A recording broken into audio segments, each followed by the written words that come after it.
Welcome back to the Living Higher series of Shiurim. This week's topic is moving on from Tishrei, what now? This period of year, with the Yom Noraim behind us and the winter coming up ahead of us, you can sometimes feel like a restless energy, like what now? What's the Avodah? What am I supposed to be working on now? During Elul and Tishrei, Rosh Hashanah, Yom Kippur, Sukkot, it all seems so clear what we're supposed to be doing. But right now, during this period of the year, what are we supposed to be doing right now? Sometimes we could feel a little bit differently. We may feel like, what? It was just Rosh Hashanah Yom Kippur just a couple of weeks ago. It feels like it was ages ago, and you wonder, like, so much has happened since then that I already messed up the year. I already lost.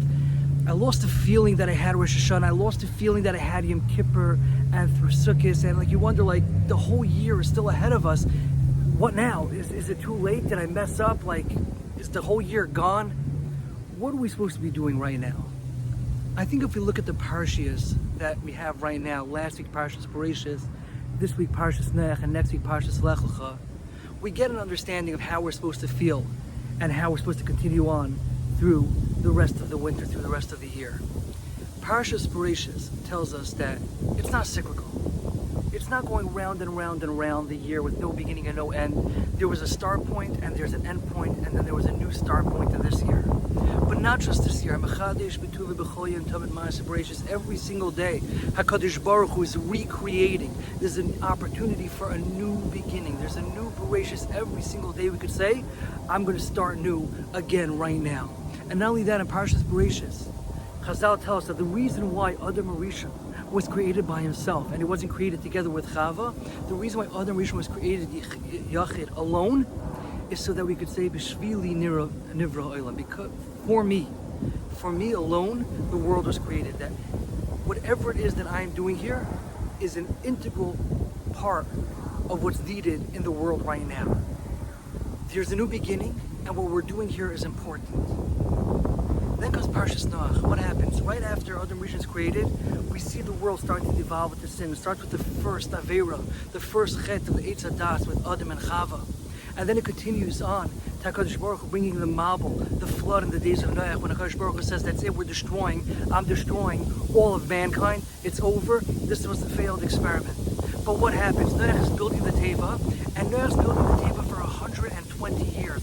Why is he building the Teva for so long? The reason why HaKadosh Baruch Hu commanded Noach to build the Teva for so long is to give the people an opportunity to do tshuva. But they don't do tshuva, and HaKadosh Baruch Hu brings the mabul. But the heavens don't open up, and the downpour doesn't come gushing down. What happens is, it starts off as a slight drizzle, a slow trickle. Why? Rashi says, because HaKadosh Baruch Hu still wanted to give the people an opportunity to do tshuva, to say, that's it, we made a mistake, we're done, we're starting again. Think about it for a moment. Mankind had reached a point where HaKadosh Baruch Hu said, I'm destroying the world. It's over.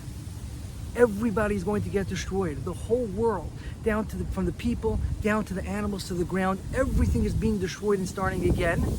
Yet, despite the fact that mankind had reached that point, HaKadosh Baruch Hu says it's not too late. I'm still going to give you the opportunity to say, well, I'm making a new start. I'm leaving the past behind and making a new start. We have to realize how much patience HaKadosh Baruch Hu has for us. It doesn't matter if Rosh Hashanah and Kippur was a few weeks ago. It doesn't matter what we did in between. HaKadosh Baruch Hu has so much patience for us. We can make that new start, and we can say, I'm starting over again right now. What was. It doesn't matter. It's not going to have an effect on the rest of the year. I'm making a fresh start right now. And that brings us to Parshas Lech Lecha. And this is so important. When we have our difficulties in life, when we have our trials and tribulations, when we have our bumps in the road, what we have to realize is that Lech Lecha, our life is not just happening. We're not just going to school, to work, to yeshiva, whatever it is that we do. But Lech Lecha, we are going on a journey. We are being sent on a journey. Lech Lecha.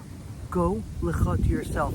We're being sent on a journey to ourselves, a journey of self-discovery. Everything that's going on, everything that we're doing, everything that's happening, wherever it is that we're going, whatever it is that we're experiencing, is part of this journey. A journey to find ourselves, a journey to become the best people we could be, a journey to become the people that we were meant to be. And that's what's happening right now. And this is the message that we have to carry on throughout the winter and realize this right now. That Bereshis, there was a beginning, and we have the opportunity for a new beginning. Again and again and again, to quote the illustrious Mashav band, there's an idea to be a professional beginner. We could begin again and again and again. And Parashas Noach, HaKadosh Baruch Hu has so much patience for us, and He wants us to begin again and again and again. He wants us to say we're coming back. And Lech Lecha, why? Because we're going on a journey to become the best people we could be. Let's try to live a little higher, and let's try to take the message of these weeks to really become the people we could be, start over if necessary, and take that into the winter ahead.